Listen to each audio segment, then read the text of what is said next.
India की silicon valley कहा जाने वाला बेंगलोर शहर, जिसे आज हम एंटरप्रेन्योरशिप और टेक से जानते हैं, और करीब 25 साल पहले यहाँ फैला एक ऐसे आदमी का खौफ था जिसने बेंगलोर ही नहीं बल्कि पूरे इंडिया में एक डर का माहौल बना दिया था। ये वो आदमी था जिसकी वजह से औरतें अपने घर से तक नहीं निकल पाती थीं। ये वो आदमी था जिसकी वजह से बेंगलोर और कर्नाटक के घरों के दरवाजों पर ग्रिल्स लगने शुरू हो गए थे। ये वो आदमी था जिसके ऊपर 20 से भी ज्यादा मर्डर और रेप के केसेस थे, जिसने वुमेन सेफ्टी और पुलिस प्रशासन की काबिलियत पर एक बड़ा सा प्रश्नवाचक चिन्ह लगा दिया था। ये आदमी था the Bangalore serial killer Umesh Reddy. 4 दिसंबर 1996 कर्नाटक के चित्रदुर्गा शहर में शाम के 7 बजे के आसपास एक 17 साल की लड़की अपने पिता के साथ घर जा रही थी। सूरज ढल चुका था और वहाँ ज्यादा घरों के न होने की वजह से शाम के बाद सन्नाटा छाया हुआ था। उसके पिता को किसी दुकान से कुछ सामान लेना था और उन्होंने उसे आगे जाने को कहा। चलते चलते अचानक उस लड़की की नजर पड़ती है एक टोपी पहने हुए मिस्टीरियस आदमी पर, जो उसकी तरफ चलकर आ रहा था। जैसे जैसे वो आदमी नजदीक आ रहा था, उस लड़की की धड़कनें तेज हो रही थीं, पर उस लड़की को राहत की सांस आई जब वो आदमी बस उसके पास से चुपचाप गुजर गया। कुछ समय बाद अचानक से उसे फील हुआ कि कोई उसका पीछा कर रहा है। जब उसने पीछे मुड़कर देखा तो वही टोपी वाला आदमी था, लेकिन इस बार उस लड़की की धड़कनों के साथ उसके कदम भी तेज होने लगे। पर वो आदमी भी रुकने वाला नहीं था। वो उसी रफ्तार से उसी लड़की के पीछे पीछे चला आ रहा था। खौफ में आकर उस लड़की ने भागना शुरू किया। उसे भागता देख वो आदमी भी भागने लगा और देखते ही देखते वो उसके करीब पहुंच चुका था। खुद को बहुत चालाक समझती हो क्या लगा था मुझसे बच जाओगी, ये कहकर वो टोपी वाला आदमी उसके ऊपर चढ़कर उसके गले की नली को दबाए हुए था ताकि वो चीख ना पाए। धीरे धीरे उस आदमी का जोर बढ़ता ही जा रहा था और वो उसके करीब आ रहा था, इतना कि अब उस लड़की को उसकी सांसें महसूस होने लगी थीं। उस लड़की ने अपना पूरा जोर लगाकर उसे धक्का मारने की कोशिश की और वो टस से मस नहीं हुआ, लेकिन इस चक्कर में उसकी टोपी उतर गई और लड़की ने उसका चेहरा देख लिया। इतने में उस आदमी को पीछे से पत्थर लगता है। उस लड़की के पिता अपनी बेटी को बचाने के लिए पहुंच चुके थे। अपने पिता को देखकर उस लड़की के अंदर बहादुरी की लहर दौड़ पड़ी और उसके हाथ पड़ा एक पत्थर, जिसने उसे उस आदमी के मुंह दे मारा और उसे अपने ऊपर से गिरा दिया और अपनी जान बचाकर वो आदमी जैसे तैसे वहां से भाग निकलने में कामयाब हुआ। उसे क्या पता था कि उसकी ये गलती उसे भारी पड़ने वाली थी। ये कहानी थी गीता की, जिसकी वजह से बेंगलोर का सबसे बड़ा सीरियल किलर का घिनौना सच सबके सामने आया था और उसे पहली बार अरेस्ट किया गया था। उस दरिंदे का नाम था उमेश रेड्डी, पर ये उमेश का पहला क्राइम नहीं था। चित्रदुर्गा डिस्ट्रिक्ट के बसप्पा मलिगे नाम के गांव में पैदा होने वाला उमेश रेड्डी बचपन से ही चोरी की हरकतें किया करता था। गांव वालों के क्रॉप्स चुराना, रात में उनकी बकरियों को चुराकर उन्हें बेच आना, स्कूल में स्टूडेंट पर्टिकुलरली लड़कियों की स्टेशनरी चुराना, ये सब उमेश के लिए आम बातें थीं। इसी के चलते गाँव में बात फैल गई कि उमेश रेड्डी चोर है और इसके पहले गांव वाले कोई एक्शन ले पाते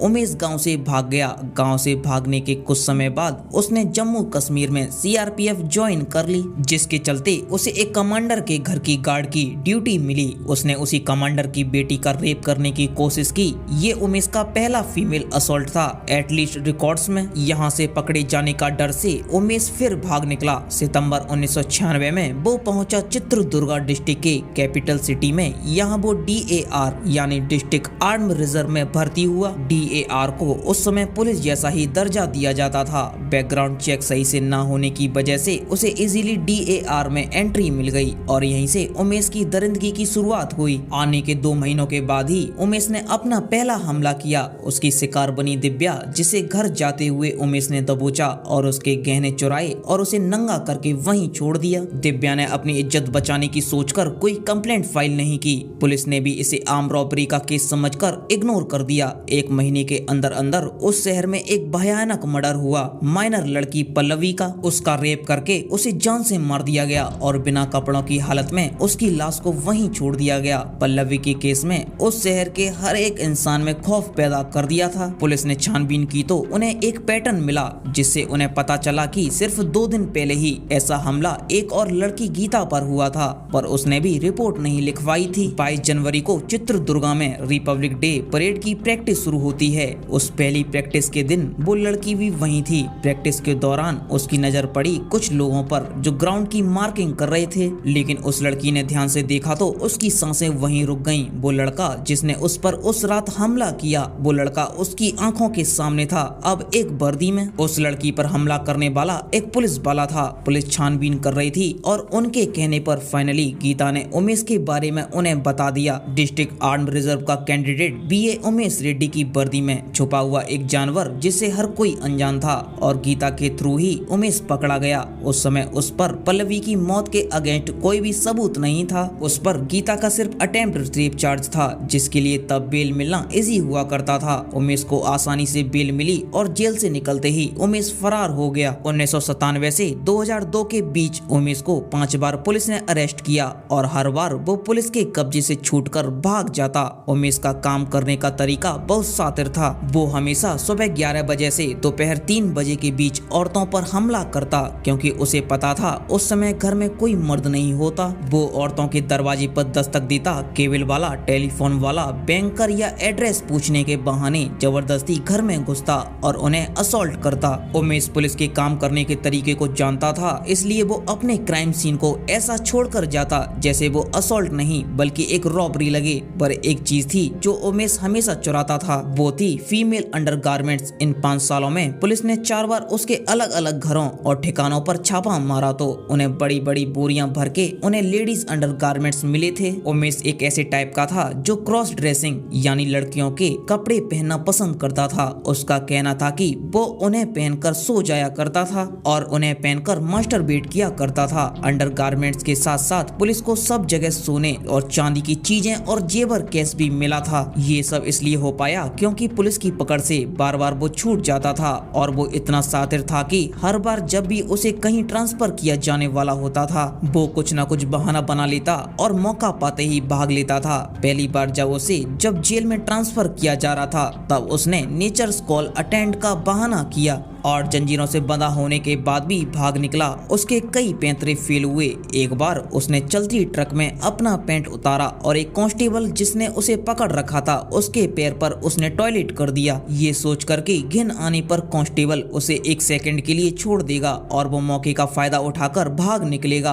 और उसकी ये तकरीब नाकामयाब रही क्योंकि कांस्टेबल ने उसे पकड़ा रखा। वो अपनी जान बचाने और भागने के लिए कुछ भी कर सकता था। एक बार एंकल में फ्रैक्चर हो जाने की वजह से उसके पैर पर प्लास्टर बंधा हुआ था। उसने अपना पुराना नेचर कॉल वाला बहाना दिया और मौका पाते ही टूटी टांग वाली हालत में भी वो वहां से भाग निकला। उसकी हरकतों से ये समझ आता है कि वो सैडिस्ट था जिसे लोगों की तकलीफ देने में बड़ा मजा आता था। यूजुअली ऐसे लोगों की इमोशनल IQ हाई होती है, मतलब वो लोगों के इमोशनल स्टेट को बहुत इजीली समझ और मैनिपुलेट कर सकते हैं। इसलिए उमेश को ये समझ आ जाता था कि कौन सा पुलिस वाला उसके जाल में फंस सकता है। उमेश के क्राइम करने का भी एक पैटर्न था। वो हमला करने के बाद सबसे पहले अपने विक्टिम को साइलेंस करने की कोशिश करता था, चाहे वो मुंह बंद करके हो या गला घोटकर। उमेश के कई विक्टिम्स की मौत सांस बंद होने से हुई थी, चाहे वो साड़ी हो या साइकिल की चेन। उमेश अलग अलग चीजों को यूज करके अपने विक्टिम्स को काबू में लेता था। इसी के साथ उसका हर क्राइम वायलेंट होता था। चित्रदुर्गा में जब दिव्या पर उसने हमला किया था,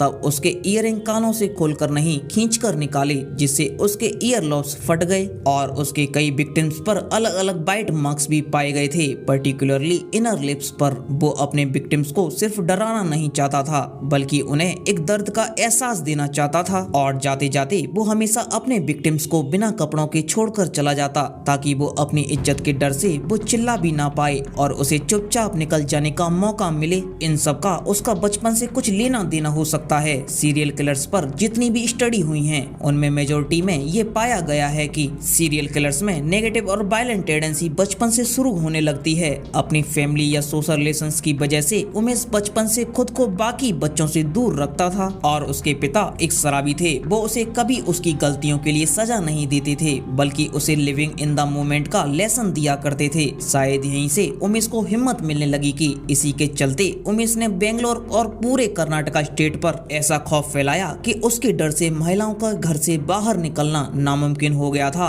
औरतों ने काम पर जाना बंद कर दिया, लड़कियों ने स्कूल जाना छोड़ दिया, यहाँ तक कि जिन गांव में टॉयलेट्स नहीं हुआ करते थे और लेडीज को खुले में जाना पड़ता था वो वहाँ जाने से भी डरती थी, कहीं उमेश झाड़ियों से निकलकर उन पर हमला न कर दे। एक आदमी ने पूरे स्टेट पर इतना खौफ फैलाया कि उसकी कहानियां बनने लगी। इन्हीं कहानियों के डर से बेंगलोर के घरों के दरवाजों पर ग्रिल्स लगने का कल्चर शुरू हुआ। हर औरत अपनी इज्जत और जान खोने के डर में जीती थी और फाइनली 17 मई 2002 में उमेश रेड्डी को आखिरी बार अरेस्ट किया गया। उसे अपने आप पर इतना कॉन्फिडेंस आ चुका था कि वो पुलिस को पोक करने पुलिस स्टेशन के सामने वाले सैलून पर दाढ़ी कटवाने आया था। पर यही ओवर कॉन्फिडेंस उमेश को भारी पड़ा जब उसे एक रिक्शा वाले ने पहचान लिया और पुलिस को खबर कर दी। पकड़े जाने के बाद भी उमेश कई तरकीबें अपनाता रहा। उसने मेंटली अनस्टेबल होने की एक्टिंग की, यह कहकर कि उसने कुछ नहीं किया है, वो तो एक पुलिस वाला बनना चाहता था, लेकिन पुलिस ने उस पर गलत इल्जाम लगाकर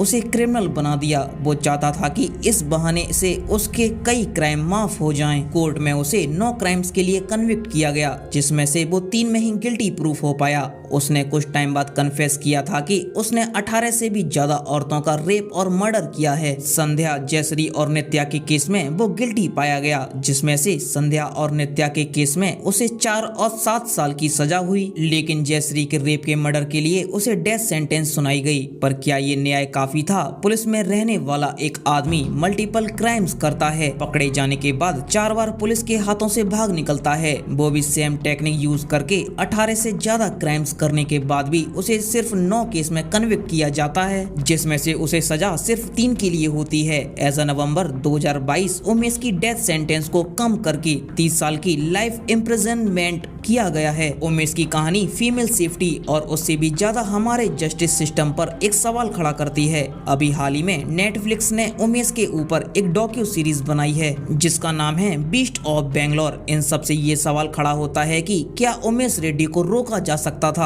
क्या उमेश रेड्डी के सीरियल किलर बनने में कानून का हाथ था? आपका इसके बारे में क्या कहना है? हमें कमेंट में जरूर बताइएगा। हमारी मेहनत अच्छी लगी हो तो इसे लाइक करके चैनल को सब्सक्राइब करके बराबर वाले बेल आइकन को जरूर से दबाना, जिससे हमारी वीडियो सबसे पहले आपको मिल सके। धन्यवाद।